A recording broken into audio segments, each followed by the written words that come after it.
Hello, YouTube. I have no idea where this video is going or where it's going to start. It'll start with alcohol. Cheers to your Friday. Not much of a drinker, but right now I'm trying to clean and I got a bum fucking ankle. And, well, let's just say I'm going zero opioids right now and relying on cannabis and gabapentin and every now and then when it's real bad. Not my favorite, but it fucking helps kill it a little bit, and I can get a few dishes done. So, enough about me. How are all of you fine fucking people? I'm doing just wonderful.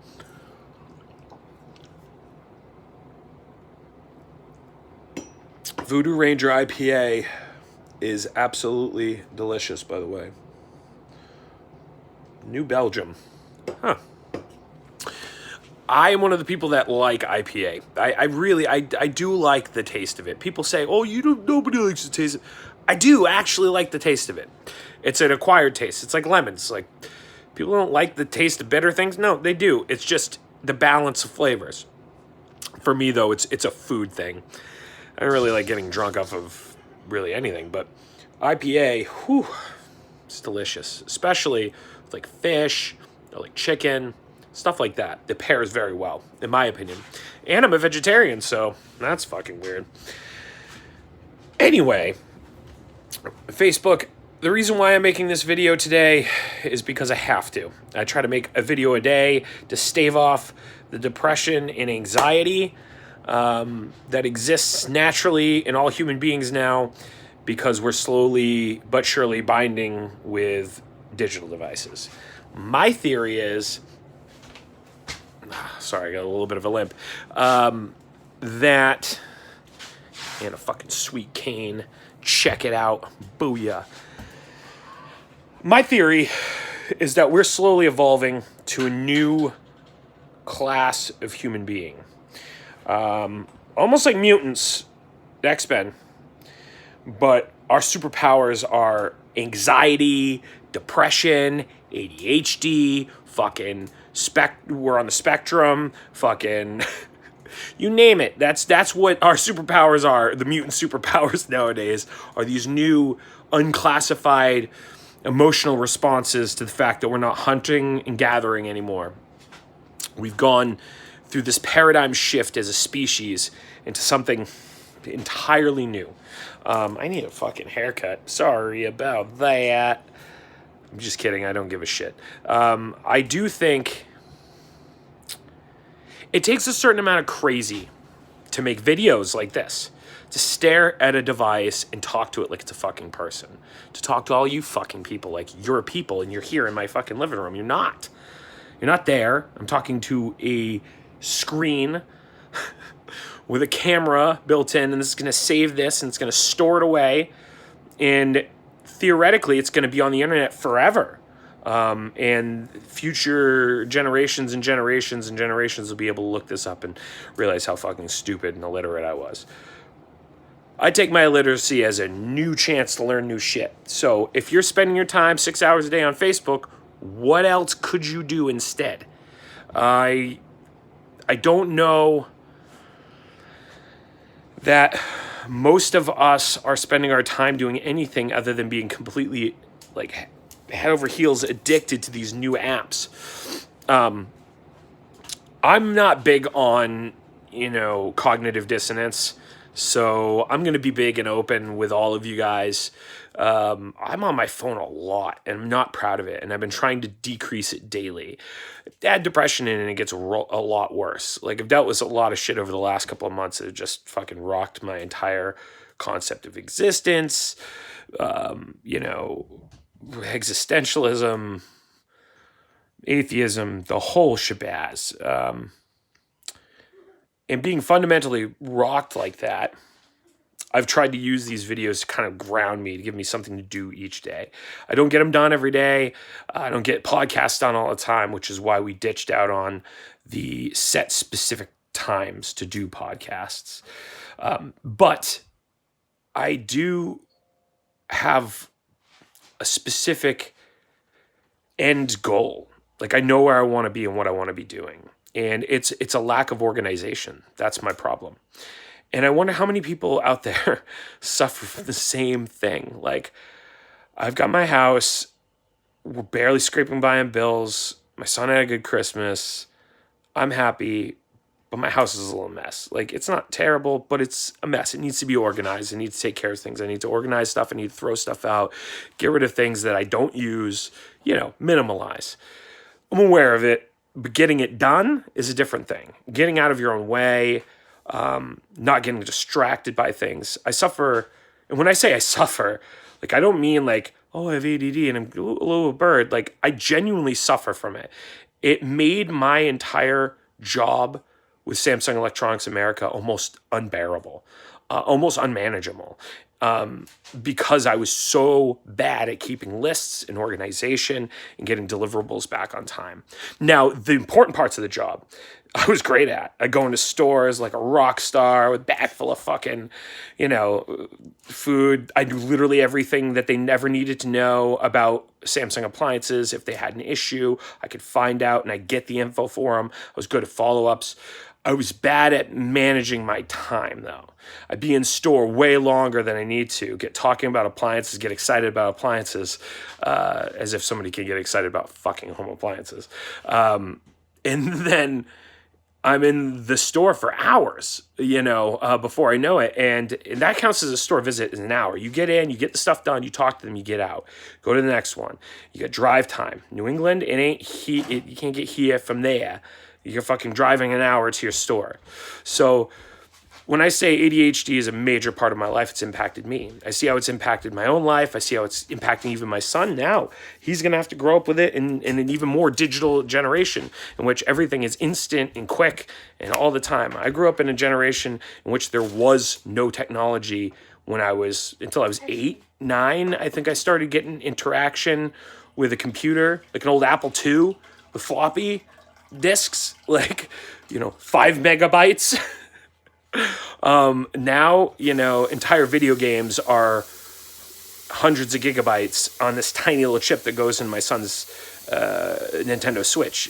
Technology is amazing what's going on with it. And his generation is going to be quick he already does it. He looks at 2 screens all the time. That's something I can't do. We'll be playing Mario Kart and he can see what I'm doing on my screen while he's doing it. And he can hear me right now, see? Multitasking. It's unbelievable. And be in first place, like he just said. You get all that, look at what I'm doing, and still be in first place. So their entire generation is going to be built on attention deficit. Like they're going to be the multitasking superheroes. But will they be able to focus on single tasks and chip it away at a list without having an anxiety attack, without being overwhelmed by the just sheer size of responsibility on their shoulders? And when it comes to the future, I'm going to go sit down. I'm going to grab my cane and my beer and try to multitask the two. See? Fun. How are they going to get to the point where they can rely completely on themselves look, say what you want about boomers. Okay, boomer. We rely on them quite a bit. And I only say this on a pure data perspective. So they may be shit at attaining data and following the numbers and being responsible about the numbers. But the one thing that they do have is the numbers. They've been through it. They experienced it. We didn't. We spent our time slowly adapting to a new way of life, a new technology. They lived in the organic world, and we are living in the digital world. Smoking is fucking digital now. It is a almost guarantee that we will end up in a position where most of our lives are digitized. And the argument for base reality becomes less and less each day. Like, if you are familiar with the discussion about simulation living and whether we're in a simulation or not, it sounds crazy or it doesn't. Two ends of the spectrum. somebody who really doesn't know a whole lot about it thinks it sounds stupid and ridiculous and futurist, and it's not possible. Not to be condescending, but you don't know what you're talking about, and you haven't done the math, and you probably can't understand the calculations. I can't fucking understand the calculations. I can understand enough to get me by to understand that it's a real thing and really wrap my head around it, kind of. But the fact is, it's a reality. And we can continue to live our lives like it's not. Or we can adapt to our new reality, our new digital reality. And I think that that's the way we're going, right? I think that we're going to bind with these devices. We already are. We're already cyborgs. I'm literally creating a memory log right now that will be stored away for as long as this planet exists, as long as we can keep a fucking server going and we have storable memory, and it's not wiped out and completely disintegrated. We can be, quantified, calculated. And unfortunately, the argument against simulation isn't very strong. I mean, the argument for it is mind-rattling. The point that I was making earlier was that, you're probably not intellectually sound enough to understand it, which is why you think it seems like the Matrix. But in reality is, if it can happen, then it has happened in the future, which means this is all not just unimportant. It doesn't matter. I'm searching for the words, but it's irrelevant. We exist in a simulation. If we exist in a simulation, then there's no time, there's no measurements. It's a singularity, and we're all existing at the same time. But that brings me to the discussion of AI and the convergence of three technologies: nanotechnology, biotechnology, and software technology. The combination of those three technologies are going to set us either back, or we're going to bind with it and become one. The downside would be is if AI created itself without our intervention. It just happened, and we weren't there to stop it. That could be incredibly detrimental to all of humanity. So I really emphasize the need for us to kind of come together and really think about the decisions that we make when we go onto our smartphone or download an app and sign away terms and conditions, because each time you do that, you're giving them more and more power, and you're giving the technology more and more power. For all of our facial recognition software that has been collected and quantified and used to better softwares that control robotized sentry rifles, sentry weapons, robotic guns, basically, tanks, that can see if you're John Doe. You're that John Doe? Biometrics, dead. That's the future. And it's already here. It's just a matter of how fast we implement it. That's a scary thing. And I think why it's so important that Andrew Yang becomes president, because we really do need to hold Korea and China accountable. And I say North Korea, but I also mean South Korea. Companies like Sanwa, Tekwin, and Samsung. Samwa was a company called Samsung Tekwin, and they specialize in robotized facial recognition software, sentry rifles, tanks, the whole thing. And it concerns the shit out of me. I'll probably make another video about that, because I spent some time with Samsung Electronics America and as a third party. But I'm not bound to them, and I haven't worked for them for years, so I could say literally whatever the fuck I want. And they could sue me, but they're not going to get anywhere. I don't have any money. On that note, I'm not going to keep this any longer because we're already at 14 and 15 minutes. We hope, I hope you have a phenomenal day. But just let me know what you guys think in the comments, because I think the future is contingent on you. And a lot of this is rambling. I had a few shots. I'm just spilling my mind onto an empty canvas here. But I think it's important. I think it's important that we discuss.